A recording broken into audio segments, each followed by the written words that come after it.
Il est 7h18, Patrick Cohen. Vous recevez ce matin le vicaire général de l'archevêque de Paris, chargé des migrants. Bonjour Monseigneur Benoît Tinetti. Bonjour Monsieur Cohen. Le grand public a découvert votre voix et votre visage il y a 4 mois lors des obsèques de Johnny Hallyday à la Madeleine. Votre homélie a touché l'amour exigeant qui nous invite à aimer comme Jésus lui-même a aimé. Mais vous êtes aussi et d'abord chargé des migrants au diocèse de Paris, d'où ce livre chez Flammarion. Il faut que des voix s'élèvent. C'est un appel au courage, un appel à changer de regard sur les migrants. Pour qui avez-vous écrit cela ?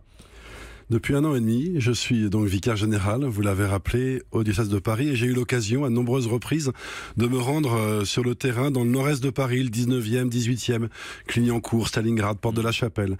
Et là, j'ai découvert ce que je n'avais pas vraiment vu de mes yeux, ce que je connaissais intellectuellement, mais la situation de tous ces hommes, toutes ces femmes jeunes, vous l'avez rappelé à l'instant, qui sont dans la rue, qui attendent, qui sont seuls, et qui ont vécu des épreuves souvent effroyables, qu'aucun de nous n'aurait sans doute pu supporter, et qui se retrouvent échoués sur nos bitumes, sans parole, sans personne. Et j'ai écrit ce livre en pensant à eux et en pensant à ce que dans ce pays de France qui est le nôtre, qui est un beau pays, qui est un grand pays, qui a toujours voulu être un grand pays et qui a toujours eu le sentiment qu'il avait un message à porter au monde, eh bien de voir cette situation me semblait invraisemblable. Invraisemblable avec un sentiment d'indignation. Vous rappelez que 33 000 migrants sont morts noyés ces dernières années en traversant la Méditerranée. Ça devrait être, à vos yeux, Benoît Tinetti, une source d'indignation.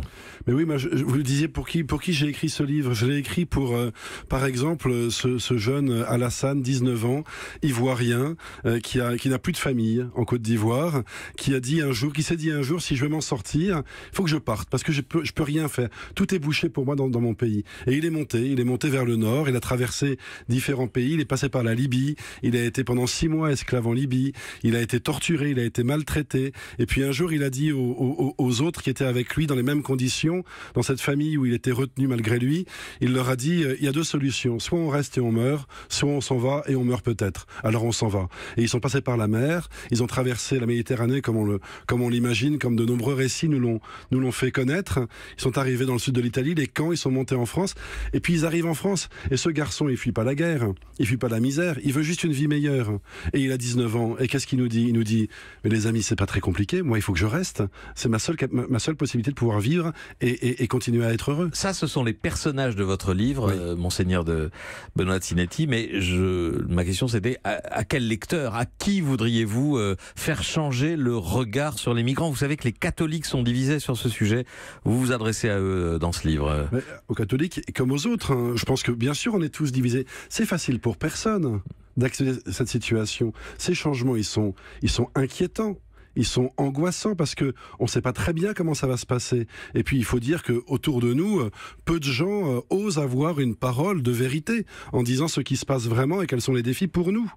Alors on est en train de subir des événements plutôt que de les anticiper et de s'y préparer. Moi je dis, nous avons humainement, culturellement et pour les chrétiens spirituellement et pour d'autres aussi évidemment, la capacité de pouvoir préparer ce qui nous attend, de pouvoir nous y préparer, de pouvoir ouvrir nos cœurs, ouvrir nos intelligences pour comprendre ce qui se passe. Il y a incompatibilité spirituelle, écrivez-vous, à défendre certaines atteintes à la vie et pas d'autres. C'est-à-dire qu'on doit regarder l'ensemble des êtres humains. Pour mes frères chrétiens, je dis, on ne peut pas se battre sur certains dossiers et ne pas se battre sur d'autres. L'homme, il est important, il est unique et il est à défendre, quelles que soient les situations. La vie humaine est ce qu'il y a de plus précieux et ce que l'Église a le devoir suprême de protéger. Est-ce que vous tentez aussi de changer le regard de certaines stars politiques ou patrons qu'il vous arrive de côtoyer, Monseigneur Benoît Tinetti? Vous savez, moi je discute avec les gens, donc qu'ils soient patrons ou chômeurs, m'importe peu finalement. Ce qui me passionne, c'est non pas d'essayer de les convaincre à mes thèses, mais de les aider à ouvrir leur vie à quelque chose qui les dépasse, à quelqu'un qui les dépasse, et de pouvoir être éclairé par celui-là. Voilà. Donc toute ma vie, elle est consacrée à ça. Vous célébrez des messes, parfois certains tous les jours. Fidèles, bien sûr, mais des fidèles viennent vous voir et vous expliquent qu'ils ne comprennent pas le message de l'Église à l'égard des migrants. Bien sûr, des fidèles, des amis. Il n'y a pas une doxa officielle, il n'y a pas ceux qui pensent bien et ceux qui pensent mal. Il y a simplement une invitation à réfléchir et à être intelligent. Merci Monseigneur Benoît de Sinetti, vicaire général de l'archidiocèse de Paris. Il faut que des voix s'élèvent, c'est chez Flammarion. Merci à vous d'être venu en direct sur Europe 1. Europe 1.